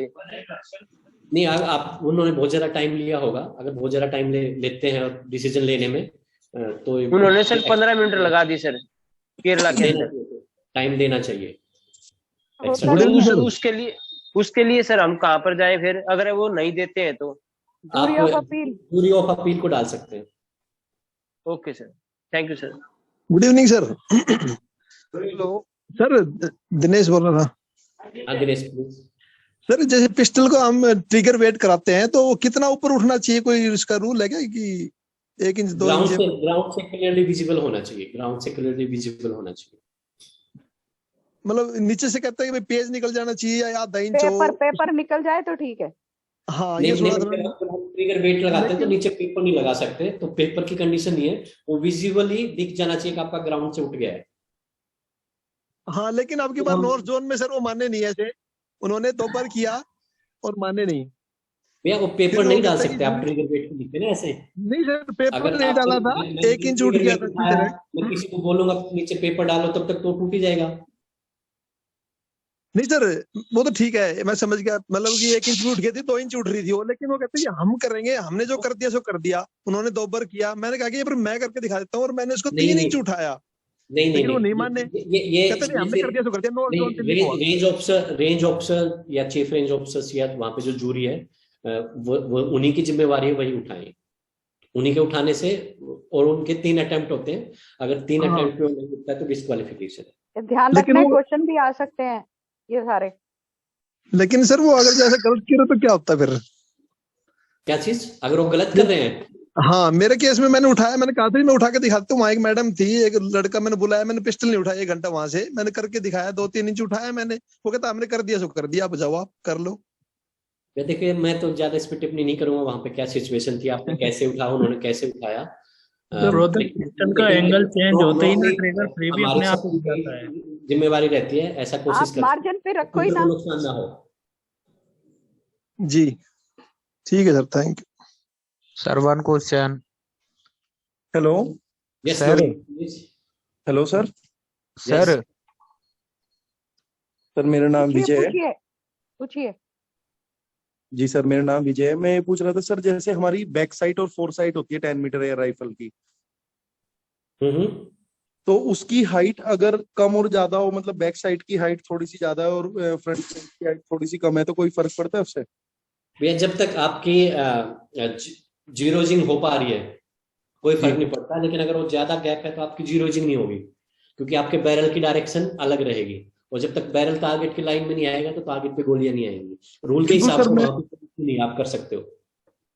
बिल्कुल सर, मैं अभी वही ट्राई कर रहा था, जैसे मैंने जितना बैक साइड उठी हुई है उतनी ही फोर साइड उठाई, तो उसके बाद मैंने सारी क्लिक दे के भी खत्म कर दी, वो टारगेट सेट नहीं हुआ। हाँ तो आपका वहां पे इशू आपके जो बैरल है वो टारगेट की लाइन में नहीं आ रहा है। हाँ एक्चुअली ये सर पार्जनी GPR-1 है राइफल, पता नहीं इसमें पीछे से ही कुछ प्रॉब्लम है या क्या है, मुझे समझ में नहीं आया, क्योंकि उसने कॉल किया ना। 1 मिनट सर मैं दिखाता हूँ। ये है सर, इसमें 2 लगे हुए हैं। हाँ ये छोटे वाला मैंने निकाल दिया आगे से, पहले छोटे वाला लगा हुआ था सीज फायर करके। नहीं ऐसे तो जीरोजिंग होगी नहीं आपकी ना।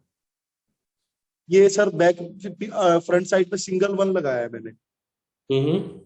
और अभी ये देखो टारगेट का हाल ये है, ये इतनी हाइट तक जा चुके, मतलब ये यहाँ पे जाके रुक गया था टारगेट पे शॉट, जब इक्वल जीरोइंग करके चलाया मैंने उसको। तो मैं वही अभी आपकी हाइट सेट हुई नहीं हुई? नहीं अभी तो वो जैसे मैंने आगे सिंगल रखा और पीछे डबल रखा तो इक्वल हो गया पहले की तरह। नहीं आप एक बार आगे से राइफल को ना दोबारा दिखाओ, आगे आपके सिंगल के साथ एक साइड रेजर और लगा हुआ है। हाँ एक लगाया हुआ है, एक और लगा हुआ है ब्लैक। नहीं ये बीच में जो है ना ये है, और पीछे वाली बैक साइड देखो आप एक बार, पीछे वाला बैक साइड देखो। डबल करना पड़ेगा। हाँ नहीं फिर वो है थोड़ा सा इशू, ऐसे ही करना पड़ेगा आपको।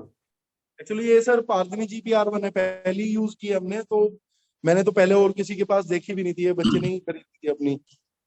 तो इसमें मुझे ये इशू, मैं इसे कई दिन से नोटिस कर रहा था कि इसमें आगे एक था पतले वाला और पीछे 2 थे, एक पतला एक मोटा।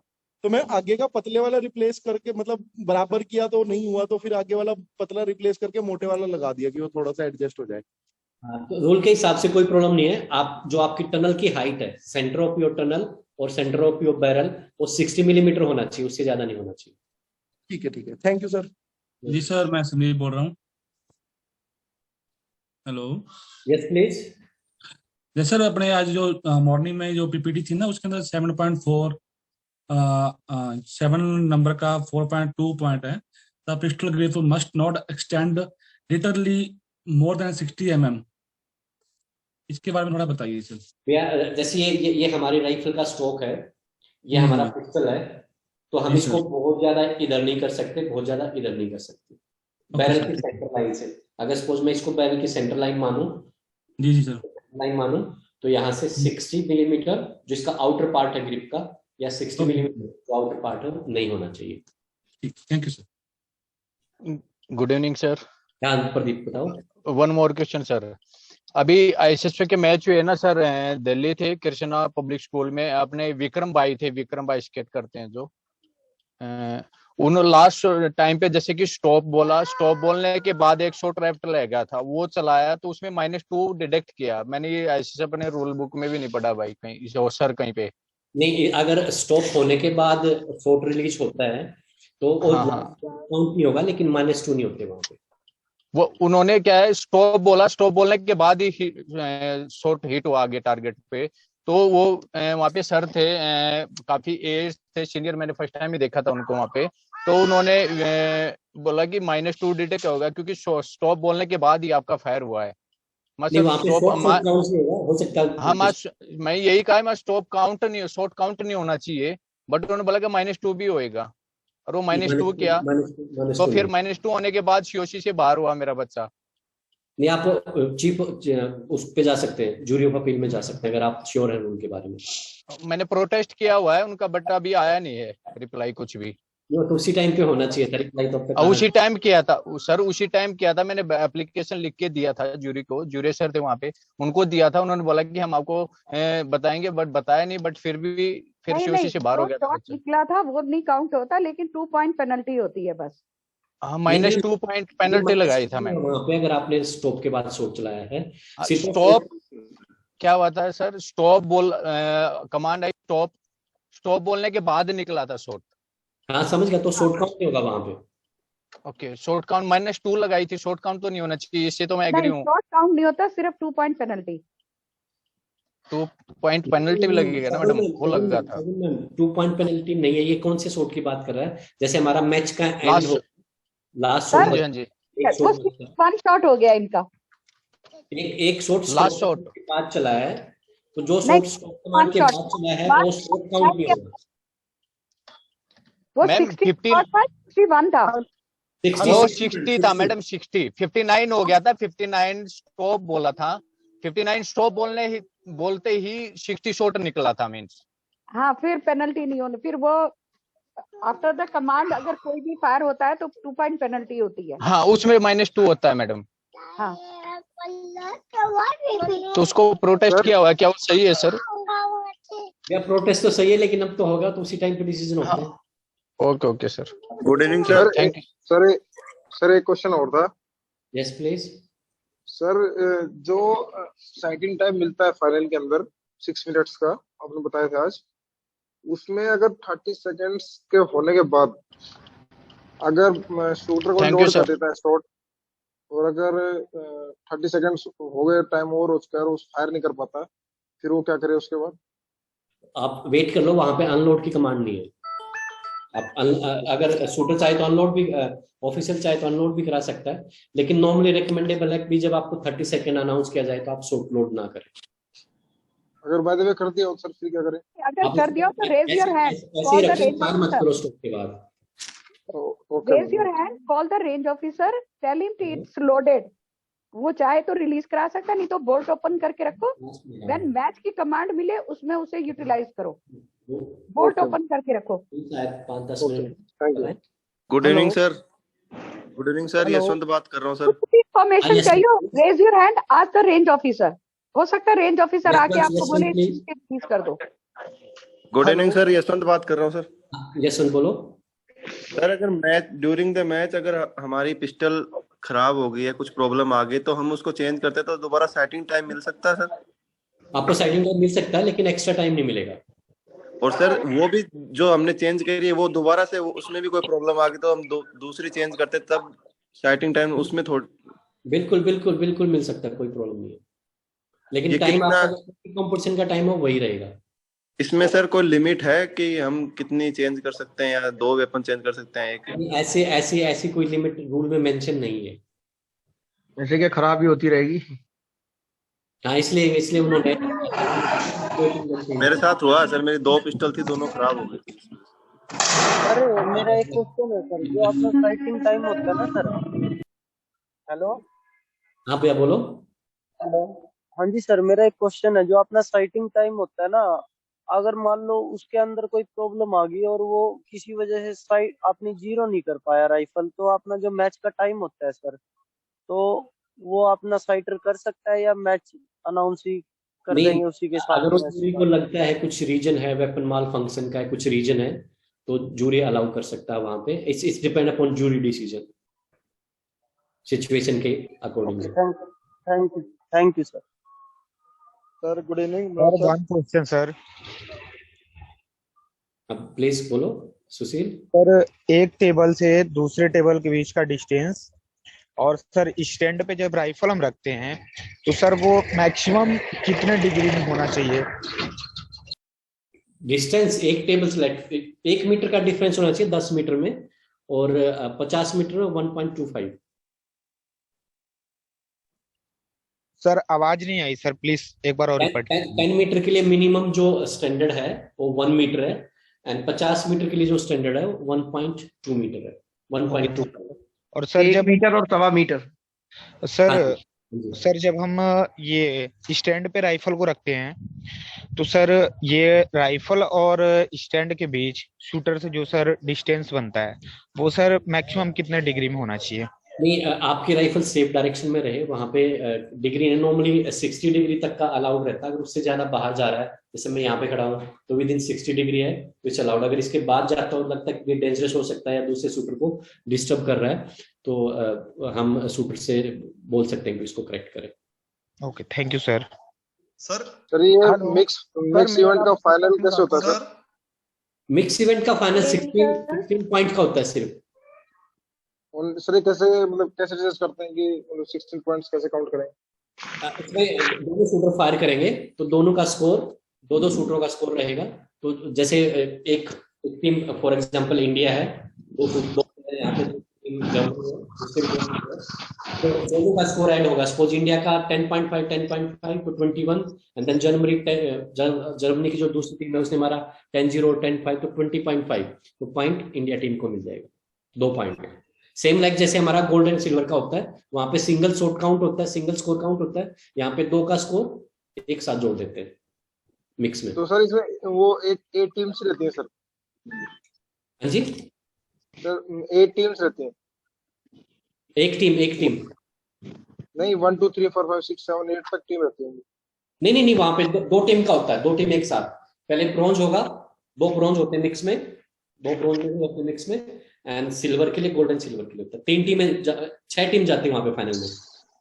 Okay, thank you. हेलो, एक बात भेजो, थोड़ी देखो, मैं कॉल करता हूँ। सर मेरा एक क्वेश्चन है।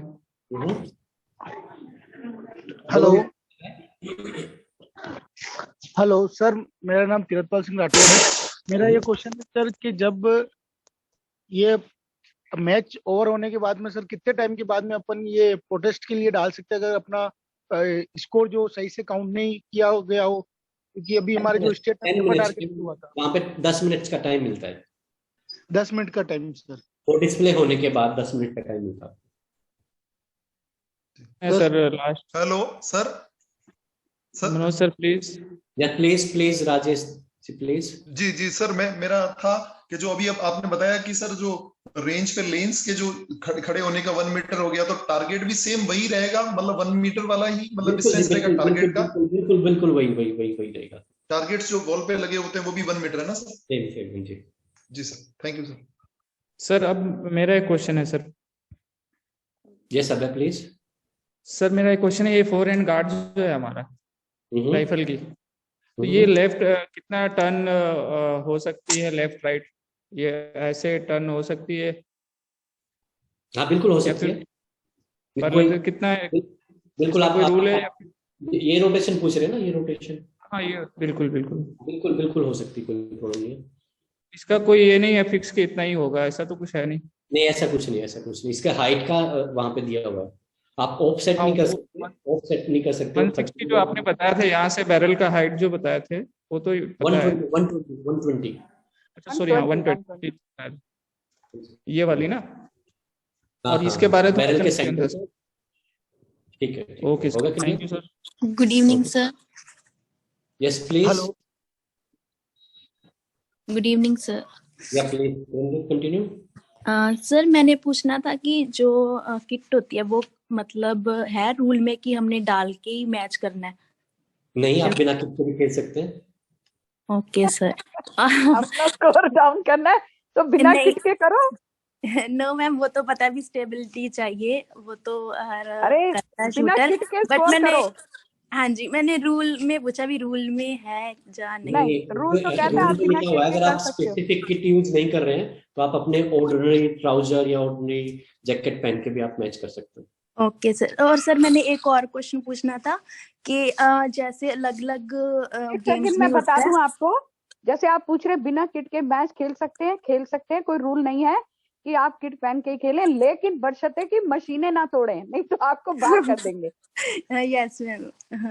और सर एक मैंने और मैं आप सबसे ना 5 मिनट चाहूंगा, सभी से 5 मिनट चाहूंगा। मैंने एक्चुअली सबको बोला था कि मेरे को राइफल 50 मीटर का फाइनल कवर करना है, तो एक बार मैं 50 मीटर का फाइनल कवर कर देता हूँ, उसके भी कुछ डाउट्स होंगे तो भी मैं क्लियर कर दूंगा।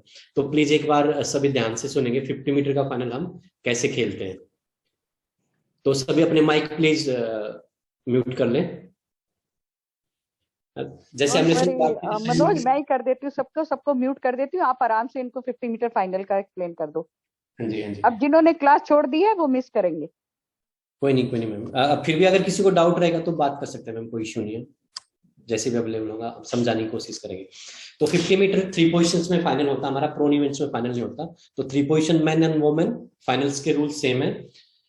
इसमें हमारे 8 एथलीट्स होते हैं जो फाइनल में जाते हैं। सभी को 1 by 1 इंट्रोडक्शन करके फायरिंग पॉइंट्स पे बुलाया जाता है, एंड जिस टाइम उनको इनवाइट करते हैं हम, तो सभी फाइनलिस्ट का फेस स्पेक्टेटर की तरफ होना चाहिए। इंट्रोडक्शन के बाद कमांड दी जाती है फाइनलिस्ट टू द लाइन। वहां पे 1 मिनट का टाइम उनको लाइन पे जाके अपने आप को सेट करने का। आफ्टर 1 मिनट नेक्स्ट कमांड मिलेगी preparation and sighting time start. तो ये जो टाइम है ये 6 मिनट का, सेम लाइक एयर राइफल में भी हमें 6 मिनट मिलता है preparation and sighting time final के टाइम। यहाँ पे भी हमें 6 मिनट मिलता है preparation and sighting time final के बाद, फाइनल के टाइम पे। जैसे ही आपका 5.5 मिनट्स हो जाएगा, आपको वार्निंग मिलेगी 30 second, then stop, followed by हम सभी नीलिंग पोजिशन में रहेंगे। तो फर्स्ट हमारा नीलिंग से स्टार्ट होता है, then prone and then standing. तो नीलिंग पोजिशन में आपको फर्स्ट कंपटीशन सीरीज के लिए कमांड मिलेगी, series again 5 shots. Kneeling positions के लिए जो टाइम लिमिट है वो 200 सेकेंड है।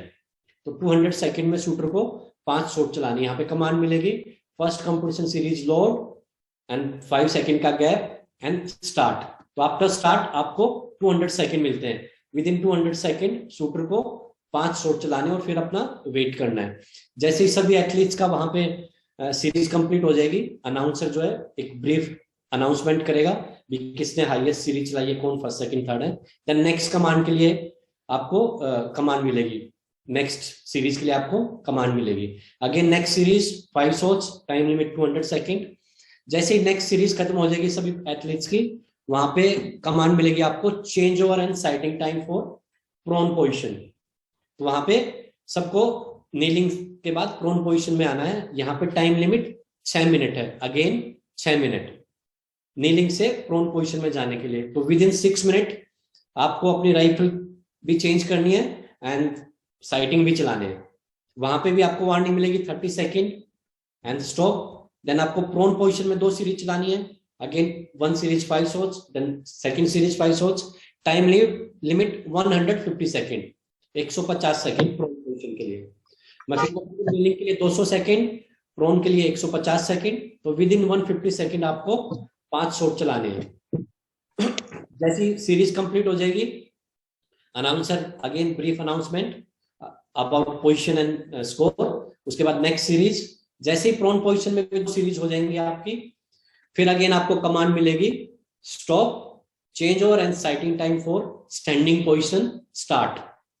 तो यहाँ पे स्टैंडिंग पोजीशन के लिए 8 मिनट का टाइम है। आप ये नोट कर सकते हैं टाइम।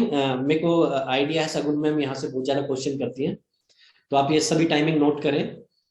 मैं फिर एक बार रियल्स बता देता हूँ। स्टार्टिंग में नीलिंग में 200 सेकेंड, प्रोन में 150 सेकेंड। नीलिंग से प्रोन के लिए जो चेंज ओवर टाइम है 6 मिनट, प्रोन से स्टैंडिंग के लिए जो चेंज ओवर टाइम है 8 मिनट। हम अब सब शूटर 8 मिनट के अंदर अपना sighting and change over time करके रेडी होंगे। वहां पे भी आपको वार्निंग मिलेगी 30 सेकेंड की, एंड 30 सेकेंड के बाद आपका sighting and preparation time and stop, followed by next compulsory series in standing position. तो स्टैंडिंग पोजीशन में भी आपको सीरीज चलानी है 5 शॉट। ये 5 शॉट आपको चलाने हैं 250 सेकेंड, 250 सेकेंड में। नीलिंग में 200 सेकेंड, प्रोन में 150 सेकेंड एंड स्टैंडिंग में 250 सेकेंड। तो विद इन 250 सेकेंड शूटर को 5 शॉट चलाने, फिर वेट करना नेक्स्ट कमांड के लिए। यहाँ पे भी आपको 2 सीरीज चलानी है विद इन 250 सेकेंड।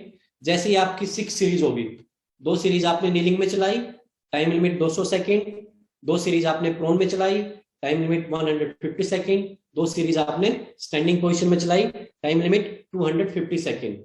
जैसे यहाँ पे 6 सीरीज कंप्लीट होगी, तो जो लोवेस्ट 2 शूटर होंगे 7th एंड 8th, उनकी पोजीशन डिसाइड हो जाएगी, उनको एलिमिनेट कर देंगे। उसके बाद बाकी सभी शूटर स्टैंडिंग पोजीशन में रहेंगे, उनको नेक्स्ट सीरीज के लिए कमांड मिलेगी। अगेन एक सीरीज और चलाएंगे, series again 5 shots, time limit 250 second. Again series होने के बाद लाइक ये 7th सीरीज हो जाएगी जो स्टैंडिंग पोजीशन में ही चलेगी। अगेन 2 शूटर्स को एलिमिनेट कर देंगे 5th and 6th। 5th and 6th position हमारी डिसाइड हो जाएगी। हमारे पास अभी 4 प्लेयर और बचे हैं फाइनल में। अगेन 1 मोर सीरीज, तो ये हमारी 8th सीरीज होगी स्टैंडिंग पोजीशन में ही, टाइम लिमिट सेम 250 सेकेंड। जैसे हमारी 8th सीरीज हो जाएगी, हमें ब्रॉन्ज मेडलिस्ट एंड जो 4th पोजीशन का प्लेयर है वो मिल जाएगा, वो डिसाइड हो जाएगा। उसके बाद हमारे सामने सिर्फ 2 प्लेयर रहेंगे जो गोल्ड मेडल मैच खेलेंगे। सेम गोल्ड मेडल मैच यहाँ पे जैसे हमारा एयर राइफल में होता है मैनुअल मोमेंट का, सेम यहाँ पे गोल्ड मेडल मैच खेला जाएगा स्टैंडिंग पोजीशन में, single shot on command, time limit 50 second. तो विद इन 50 सेकेंड आपको फायर करना। जिस शूटर का शॉट हाईएस्ट रहेगा सेम एयर राइफल के की तरह, उसको 2 पॉइंट मिलेंगे, जिसका लोएस्ट रहेगा उसको कोई पॉइंट नहीं मिलेगा। अगर शॉट बराबर रहते हैं तो दोनों को 1-1 पॉइंट मिलेगा। जो भी शूटर पहले 16 पॉइंट ले लेगा वो विनर हो जाएगा। आई थिंक आप सबको समझ में आया होगा, काफी ब्रीफ एंड सिंपल है। Gold medal match same air rifle की तरह ही होता है, सिर्फ नीलिंग में 2 सीरीज चलेंगी, प्रोन में 2 सीरीज चलेंगी, स्टैंडिंग में 2 सीरीज के बाद 2 शूटर, उसके बाद एक और सीरीज, 2 शूटर फिर निकल जाएंगे, then 1 more series in standing position, 2 shooter और निकल जाएंगे। तो यहाँ पे थोड़ा सा समझना पड़ेगा आप लोगों को। आई होप आप सबको समझ में आया होगा। अभी आप क्वेश्चन कर सकते हैं। कुछ किसी ने क्वेश्चन पूछा है, शायद उसका आंसर दे दो। ये चैट बॉक्स में क्वेश्चन पूछ रहा है बच्चा, आफ्टर 8 सीरीज कौन सी पोजीशन डिसाइड होगी? After 8 series 3rd and 4th series decide होगी। ब्रॉन्ज मेडल मैच मोस्टली सारी 8 सीरीज के बाद निकल जाता है। हाँ, 8 सीरीज होने के बाद मैम ब्रॉन्ज एंड जो 4th प्लेयर है वो आ जाएगा। और जैसे कि मनोज सर ने कहा कि शकुन मैम टाइम जरूर पूछेंगी, अब मैम क्वेश्चन ये चेंज कर देंगी, ध्यान रखना जरूरी नहीं है। लेकिन मैम क्वेश्चन तो सारे सब्जेक्ट से ध्यान से सुनिए, जो मनोज सर ने आज आपको बताए टेक्निकल रूल, इसी में से वाइवा में भी और वैसे ऑनलाइन भी कई क्वेश्चन आएंगे।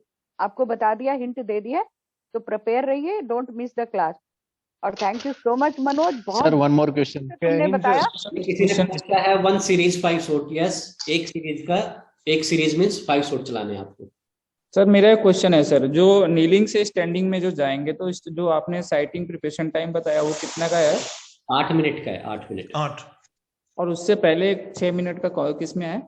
प्रोन से, नीलिंग से प्रोन में जाने के लिए ये चेंज ओवर टाइम है। चेंज ओवर टाइम है आपका, change over and sighting time. Sir एक क्वेश्चन है। सर मेरा क्वेश्चन है। Hello, yes please. Sir question ये था सर, जैसे एक पोजीशन से दूसरी पोजीशन में सर जाएंगे, सीरीज बदली, तो उसी में ही प्लेयर्स एलिमिनेट होंगे या फिर फाइनल में ही होंगे? 6 सीरीज के बाद प्लेयर एलिमिनेट होंगे। 2 सीरीज आपकी नीलिंग में चलेंगी, 2 प्रोन में चलेंगी, 2 स्टैंडिंग में चलने के बाद एलिमिनेशन स्टार्ट होगा। ठीक ठीक, थैंक यू। एलिमिनेशन केवल स्टैंडिंग में ही चलेगा सर, है ना? हाँ, स्टैंडिंग में चलेगा, उसके बाद कंटिन्यू। जी जी।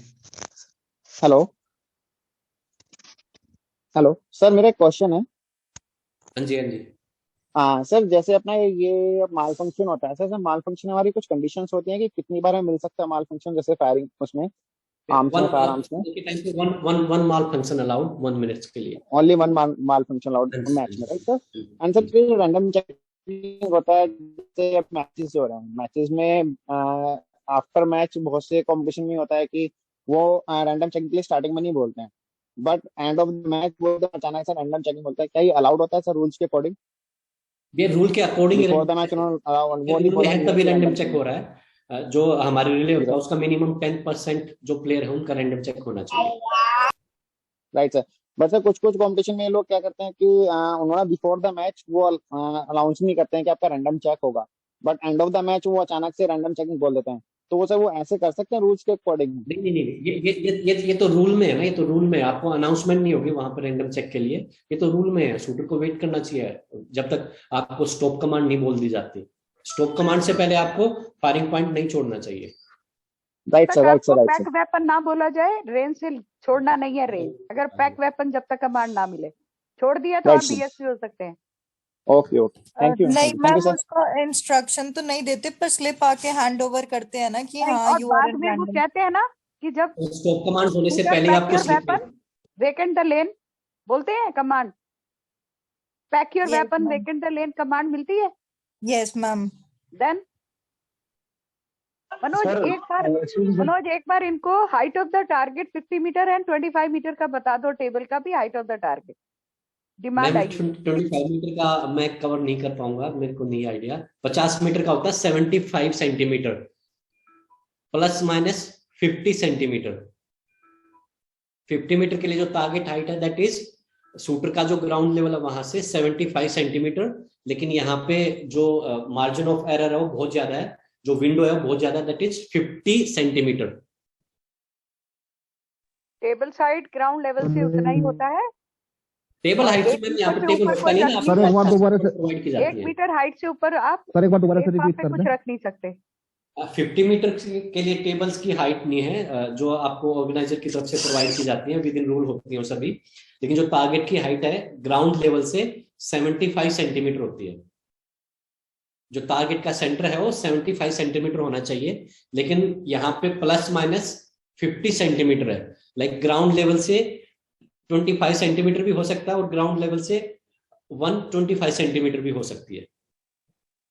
लेकिन का हाइट जो है कल नरेश सर बताएंगे आपको पिस्टल टेक्निकल रूल्स में। जो नॉर्मली हाइट होती है वो 75 सेंटीमीटर के बिल्कुल काम करे तो बाहर कैसे गई होता है सर काम ले।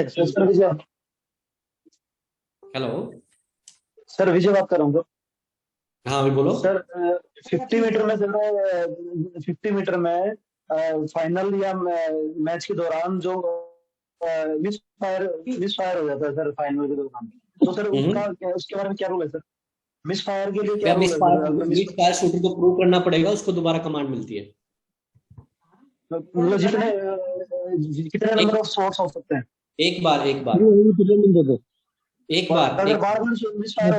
वन टाइम और तो मना कर दी या फिर मत दो और बनेगी नहीं, बता दी मुझे या ना मांग रही और ना बना रही है, शुक्ल काम करेगा। Dinesh please, Rao Dinesh please mute yourself. Hello miss सगुन भारद्वाज चैट बॉक्स में मैसेज आया उनका। एक्चुअली कल नहीं आ पाऊंगा मैं, कल मेरी क्लास नहीं है, शायद कोई और रहेंगे वहां पे लेक्चर। हेलो सर से आगे पूछ लो जितना क्वेश्चन पूछना है, टाइम से ज्यादा टाइम दे रहे हैं वो।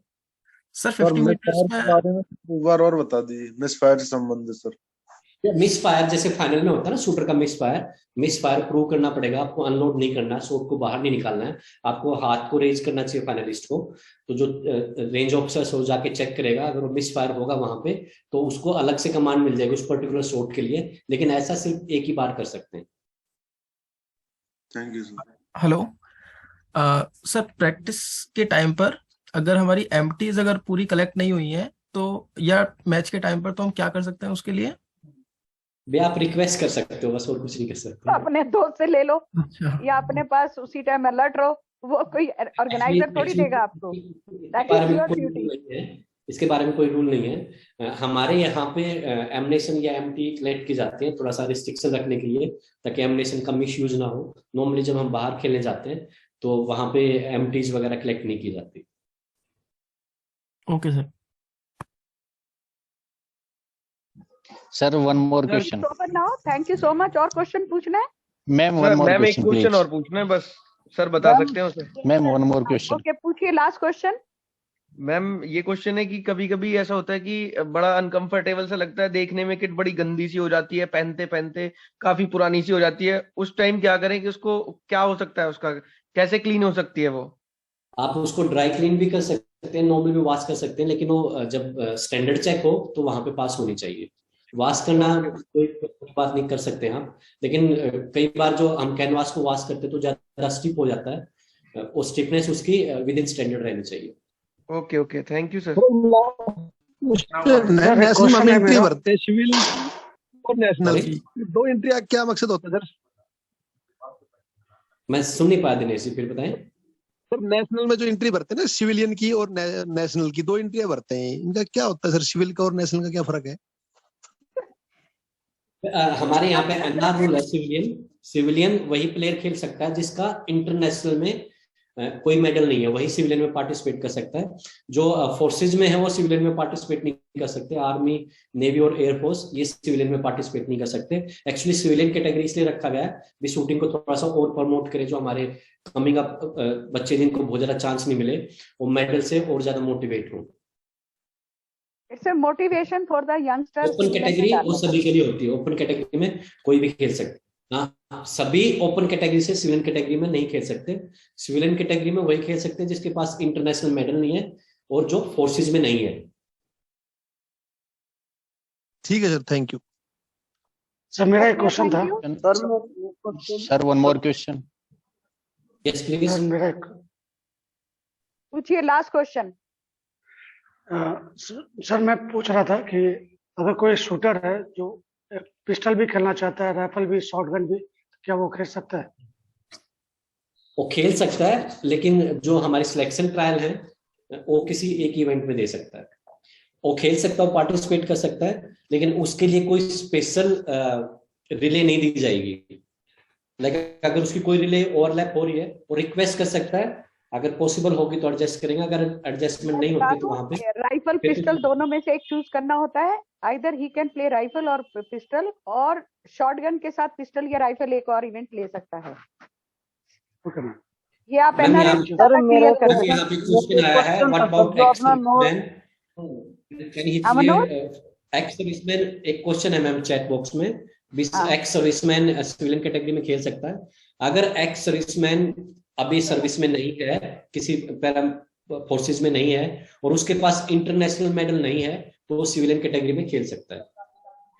सर मेरा क्वेश्चन था वाइल्ड कार्ड एंट्री से रिलेटेड। सर जैसे शूटर है कोई स्टेट में, मतलब अच्छा शूटर है, स्टेट में कोई प्रॉब्लम होगी सर उसको, तो वो नॉर्थ जोन के लिए उसके जैसे 2-3 पॉइंट कम रह गए सर, तो वो नॉर्थ जोन के लिए कर सकता है सर अप्लाई कर सकता है, लेकिन ये आपकी स्टेट फेडरेशन के ऊपर डिपेंड करेगा आपको वाइल्ड कार्ड दे या नहीं दे। रूल में कुछ भी नहीं इसके बारे में।